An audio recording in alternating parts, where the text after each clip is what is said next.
Tumble village lay cradled in the arms of ancient, emerald forests and sun-washed savannas, a land where time moved slowly, and every whisper of the wind carried secrets of old. Generations of villagers had lived in quiet harmony with the land, guided by age-old traditions and the wisdom of their ancestors. Yet, amidst the simple rhythms of daily life, one tale stood apart, etched into the heart of every villager's memory: the curse of Leda, the ghost wife of Tumble. Leda was as enigmatic as she was beautiful, a woman whose alabaster skin, midnight hair, and sorrowful eyes stirred both admiration and dread.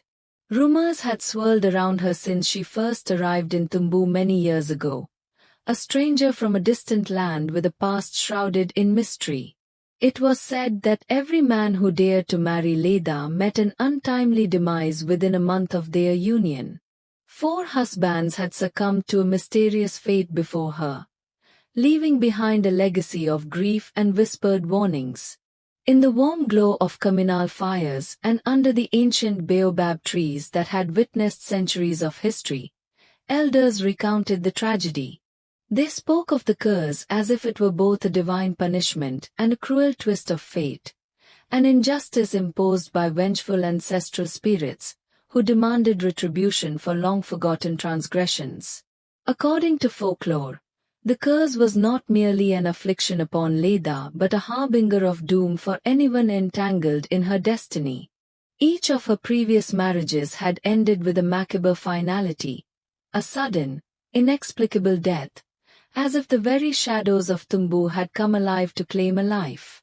The villagers believed that the souls of Leda's deceased husbands roamed the nights, forever bound to their spectral mistress. Their anguished faces, veiled by the darkness, were said to appear at the edges of vision, whispering warnings of an inevitable fate. "You are next." For years, the people of Tumble accepted the curse as an immutable part of their lore, a tragic certainty that shadowed Leda's every step. No suitor dared approach her. No man wished to risk the wrath of the unseen forces that haunted her. Until, one fateful day, a stranger arrived. His name was Quaim, though even his name seemed to carry an unfamiliar lilt, a blend of the old and the new. Clad in garments that merged the styles of far-off lands with the traditional patterns of Africa, he stepped into Tumble with an air of quiet confidence and mystery. His deep, probing eyes surveyed the village, absorbing its rituals and traditions with respectful curiosity. Unlike the others, Quaim was neither deterred by nor fearful of the curse. Instead, he appeared drawn to its dark allure, as if compelled by a destiny that transcended mortal understanding. Quaim's arrival set tongues wagging. The elders debated whether he was a man of courage or a fool blinded by ambition, for no one could fathom why a man would willingly court the fate of a cursed wife. Some speculated that he had come seeking answers about his own mysterious lineage. Whispers in his dreams spoke of a long-forgotten pact with the spirits of the land. Others suggested that he harbored secrets that might unravel the web of curses and broken promises that had plagued Tumble for so long. Despite the swirling apprehension, Quaim's resolve remained unshaken. He met Leda in the quiet of a twilight courtyard, the air heavy with the fragrance of wild jasmine and the rhythmic hum of distant drums. In her eyes, he saw both sorrow and defiance, a haunting mirror of the village's own struggles with fate and superstition. And so, with a respectful bow to tradition and an unspoken challenge to destiny, Quaim asked for her hand in marriage. The day of the wedding dawned beneath a sky streaked with the pinks and golds of early light, a day that promised both celebration and dread. The villagers gathered in the central square, their faces etched with a mixture of hope, anxiety, and solemn resignation. The wedding ceremony, steeped in centuries-old rituals, was as much an act of devotion to the ancestors as it was a union between two souls. Traditional songs filled the air, their lyrics evoking the blessings of the ancestors and beseeching the spirits for mercy. Women adorned in vibrant kente cloth and men in intricately patterned garments circled around a fire that crackled with ancient energy. At the center of this sacred assembly stood Leda, resplendent in a flowing gown woven with symbols of protection and rebirth.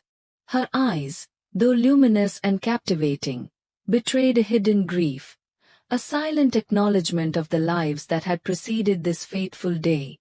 Quaim, standing beside her, carried himself with a measured calm. His hands, calloused from years of travel and labor, held hers gently yet firmly. The village griot recited verses that chronicled the union of souls, each word a reminder of the delicate balance between love and fate.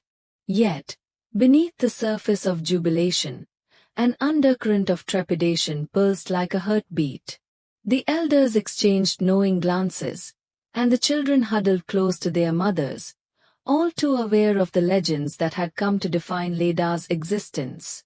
As the sun sunk low and twilight embraced the land, the final rites of the ceremony were performed. The couple retreated to a small hut prepared for the night, a sanctuary that was both a heaven and a threshold to the unknown. It was there, in the hush of the encroaching darkness, that the veil between the living and the dead began to thin. That night, as the embers of the sacred fire faded into the cool embrace of darkness, Leda lay awake, her heart pounding with an inexplicable foreboding. Outside the modest hut, the wind whispered through the dense foliage, carrying with it voices that seemed both distant and intimately familiar. In the silence, a chilling sound reached her ears, a soft murmur, like the rustle of silk against stone. Slowly, the shadows in the room began to shift, coalescing into indistinct forms. One by one, the faces of her deceased husbands emerged from the darkness, their eyes hollow yet burning with an otherworldly intensity. Each visage bore the weight of sorrow and betrayal, their spectral presence a testament to a curse that refused to be forgotten. "You are next," they intoned in unison, a haunting chorus that resonated with a finality that chilled her to the core. Leda's breath caught in her throat, her mind racing with memories of the fates that had befallen her previous partners. The room seemed to close in around her, the oppressive silence punctuated only by the rhythmic cadence of the ghost's warning. In that surreal moment, Leda felt the full force of the curse, an ancient vendetta that transcended time and mortal desire. The ghosts' faces contorted with anguish and despair, their voices echoing the secrets of a past that had been buried deep within the earth. Yet, amidst the terror, there was a subtle hint of mercy, a plea for liberation from a cycle of pain that had claimed too many lives. As the spectral figures faded into the darkness, leaving behind an unsettling silence, Leda's thoughts turned to Quaim. Was he merely another victim destined to join the silent ranks of the dead? Or was there something different about him, a force that might finally break the relentless chain of fate? The unanswered questions gnawed at her, each tick of the clock a reminder that time was running out. The following morning, as dawn broke over Tumble and painted the sky with hues of hope, the village awoke to the murmur of anxious voices. Whispers spread like wildfire, rumors of supernatural visitations, of portents seen in the smoke of the morning fire, and of the tragic patterns that had long haunted Leda's life. But amid the growing concern, Quaim remained a beacon of calm determination. Determined to unravel the mystery behind the curse, Quaim sought counsel from the village's revered elder, Mama Abena, a wise woman whose deep connection to the spiritual world was as legendary as the tales that flowed from her lips. Her modest hut, nestled at the edge of the village and surrounded by sacred groves, was a sanctuary of ancient wisdom. Here, incense burned continuously, and carved talismans lined the walls, silent guardians against malevolent forces.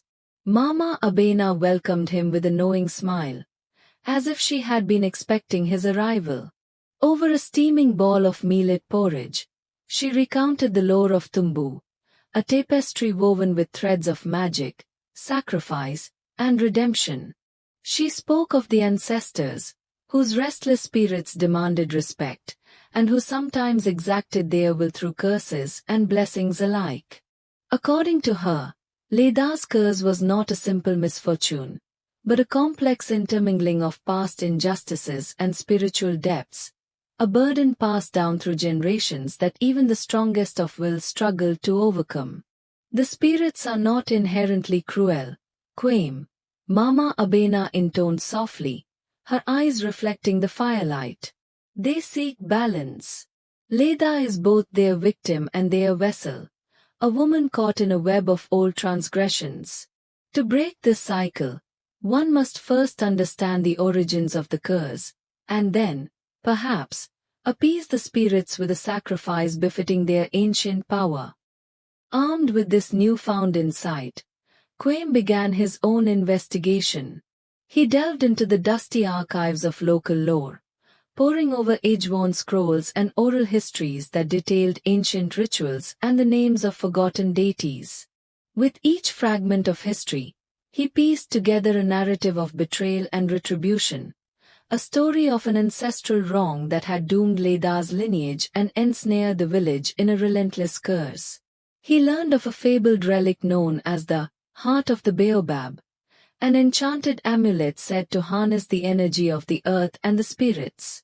Legend had it that this relic, if wielded with pure intent, could mend broken covenants between the living and the dead. The amulet, however, was hidden deep within the forbidden groves of the forest, a place where the boundaries between this world and the realm of spirits blurred into an eternal twilight. Under the cover of a moonlit night, with the spirits of the ancestors watching silently from the starlit skies, Quaim set out on his quest.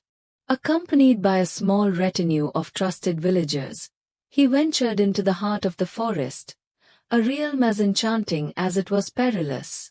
The air was thick with the scent of damp earth and the echoes of long-forgotten chants. Shadows danced between towering trees, and every rustle of leaves seemed to carry the whispers of those who had long since passed on. Guided by the cryptic verses of an ancient hymn that Mama Abena had recited, Quaim and his companions navigated treacherous paths and crossed perilous streams. At times, the forest appeared to shift around them, as though it were a living entity intent on testing their resolve.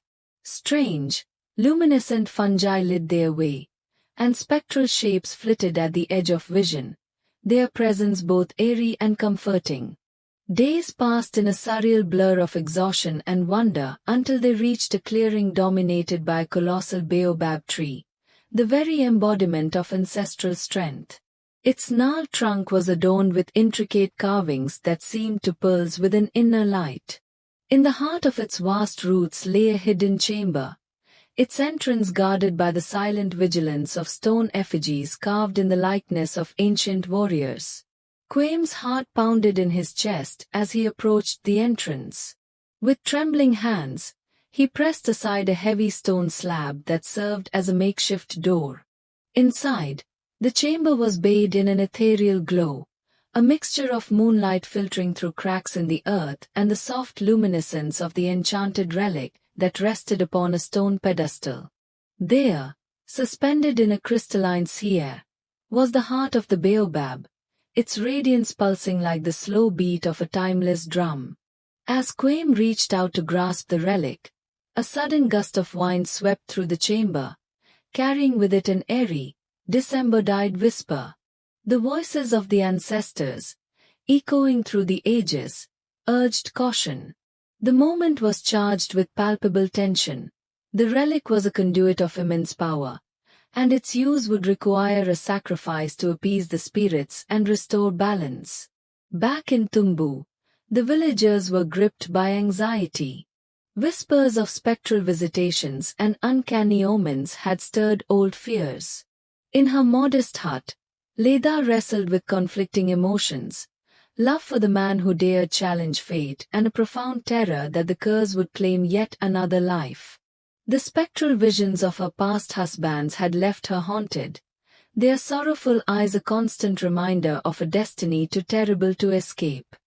That night, as a deep, oppressive silence fell over the village, Quaim returned from the forest, the heart of the baobab clutched tightly in his hand. His face was etched with the gravity of his journey, and his eyes shone with a determination that belied the enormity of the task before him. He convened the council of elders beneath the ancient baobab tree in the center of Tumble, where the fabric of community and tradition was strongest. Mama Abena, standing at the head of the assembly, regarded him with a mixture of awe and apprehension.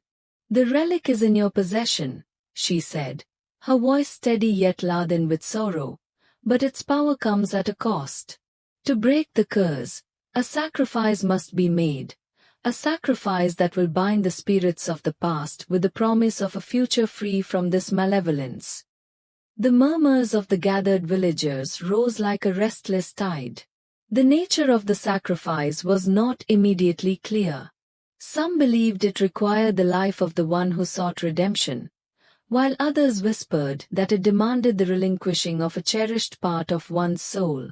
In the ensuing debate, Quaim's resolve grew even more unyielding.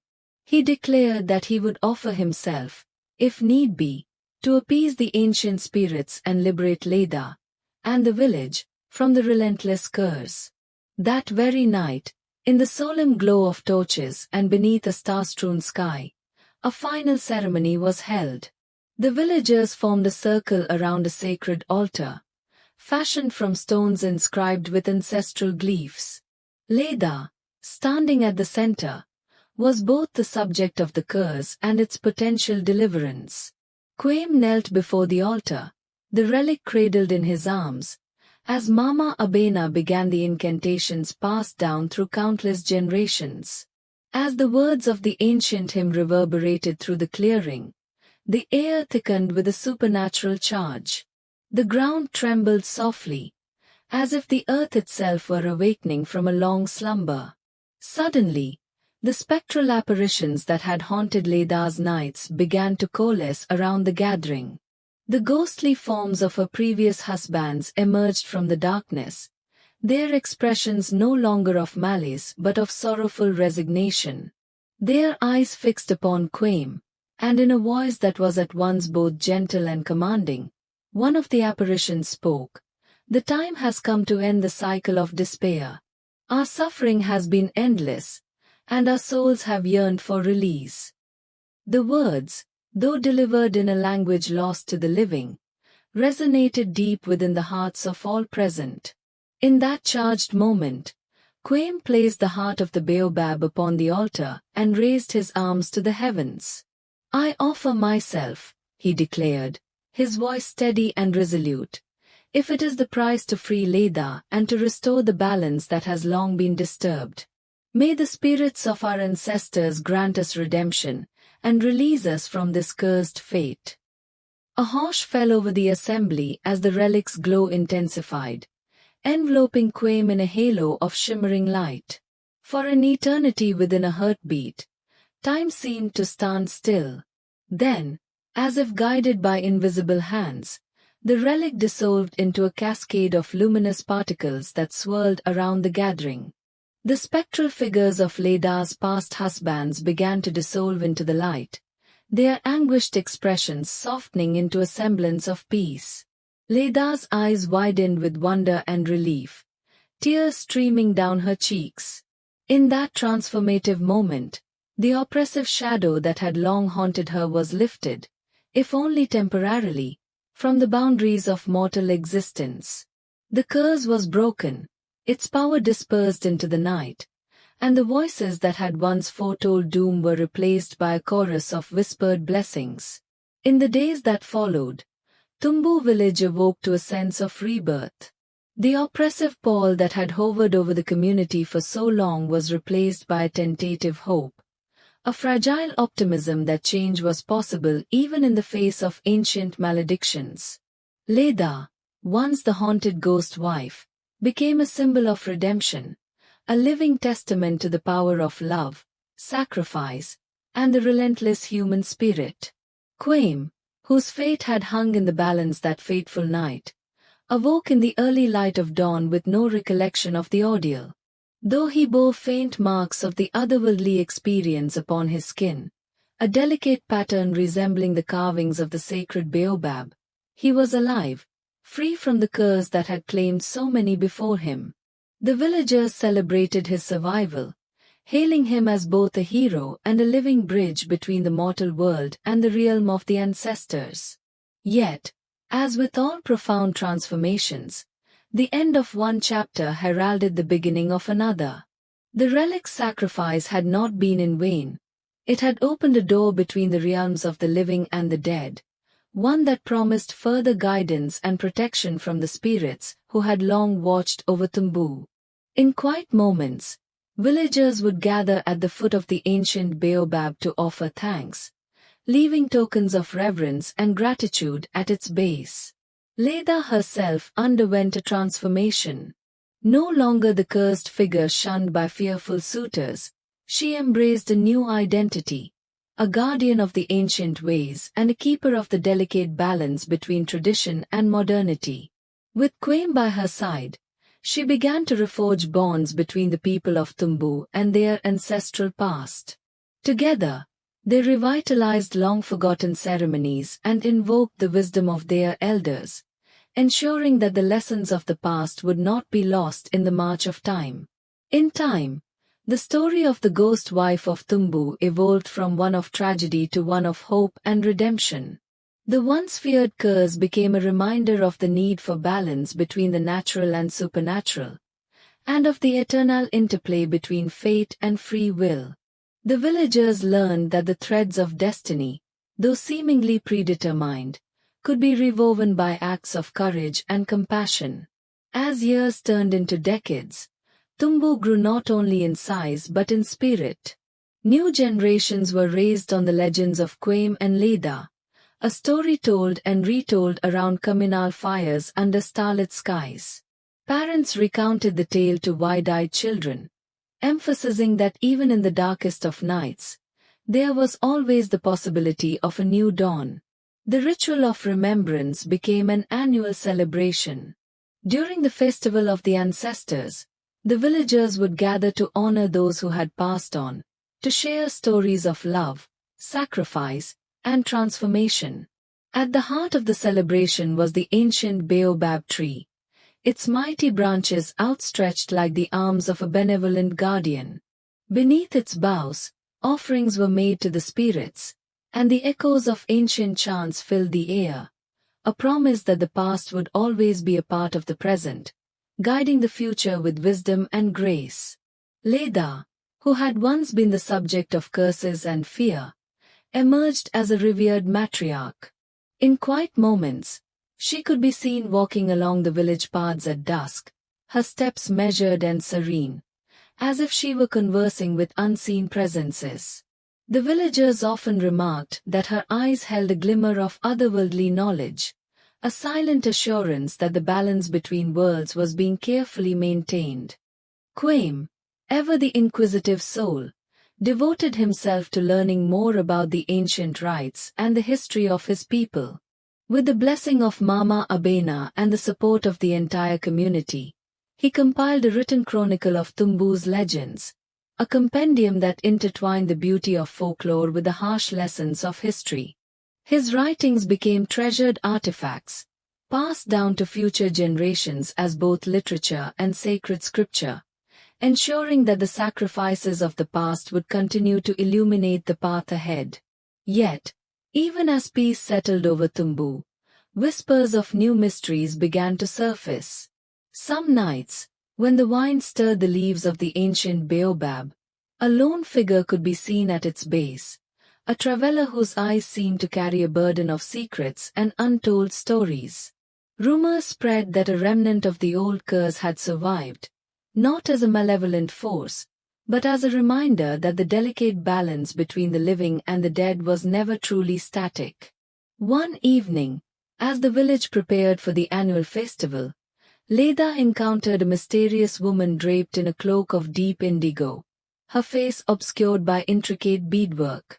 The woman spoke in hushed tones of a prophecy, a tale of cyclical rebirth and of a hidden truth that could further transform Tumbu's destiny. According to the prophecy, the relic sacrifice had only been the first step in a much larger cosmic dance. The spirits, though appeased for now, would one day call for another reckoning, a time when the bonds between realms would be tested once more. Leda listened intently, her heart torn between the comfort of newfound peace and the lingering uncertainty of what the future might hold.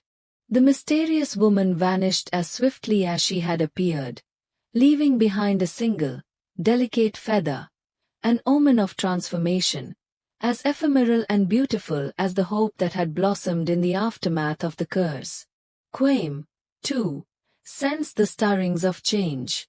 His dreams grew vivid with images of distant lands, of forgotten gods, and of a cosmic tapestry that wove together the fates of many. The relic's sacrifice, he realized, was not an end but a beginning, a challenge to embrace the impermanence of life and the ever-shifting nature of destiny. In the years that followed, Tumbu thrived not only as a village, but as a living testament to the power of transformation.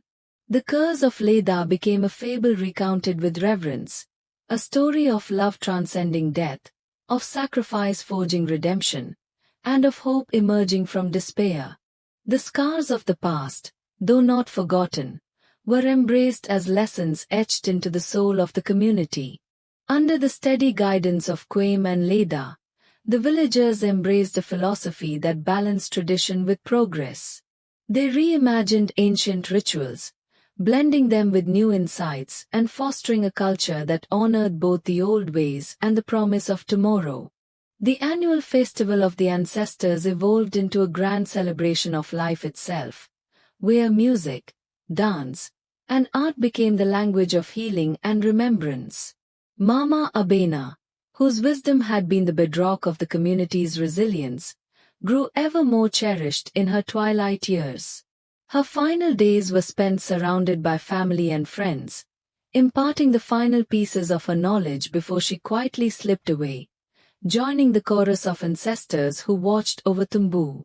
Her teachings lived on in the hearts of all who knew her, a reminder that even in loss, there was beauty, and in every ending lay the seeds of a new beginning. As twilight deepened into the long, quiet nights of the savannah, the people of Tumbu would often gather near the ancient baobab, its silhouette etched against the star-strewn sky.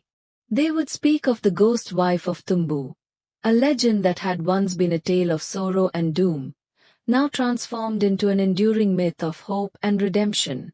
Leda and Quaim, standing side by side, symbolized the eternal dance of spirits, of mortal hearts intertwined with the infinite, of the ceaseless interplay between fate and free will.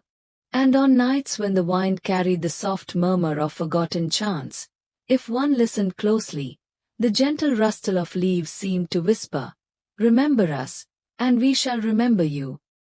In those moments, the villagers felt an unbreakable bond with their past, a connection that transcended the boundaries of life and death, weaving together the tapestry of existence with threads of light and shadow.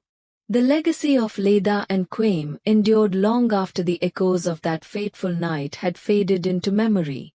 Their story, rich with the textures of African folklore and the indomitable spirit of a people bound by ancient tradition, served as a beacon for those who believed that even the darkest curses could be transformed by the light of sacrifice, love, and redemption.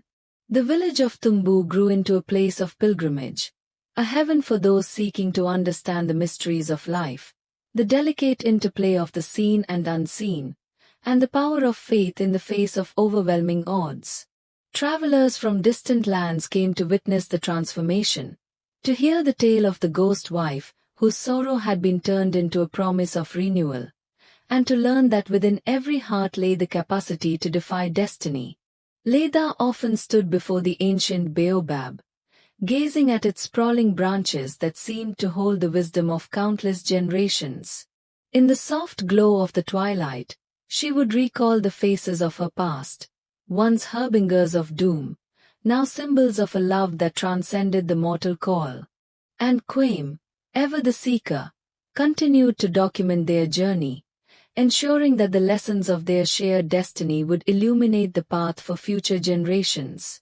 In Tumbu, every heartbeat, every whisper of wind, and every rustle of the leaves told a story of transformation, of the eternal dance between despair and hope, and of a legacy that refused to be silenced by the ravages of time. The curse that had once been a harbinger of death was now a distant memory, transformed by acts of courage and the steadfast belief that love, in all its forms, was the most powerful magic of all. Thus, the tale of the ghost wife of Tumbu lived on, a saga of sorrow, sacrifice, and ultimate redemption, a narrative that reminded all who heard it that the bonds of the past, no matter how deeply woven, could be unraveled and rewoven into a future filled with light. For in every ending there lay a new beginning, and in every curse, the hidden promise of a healing embrace.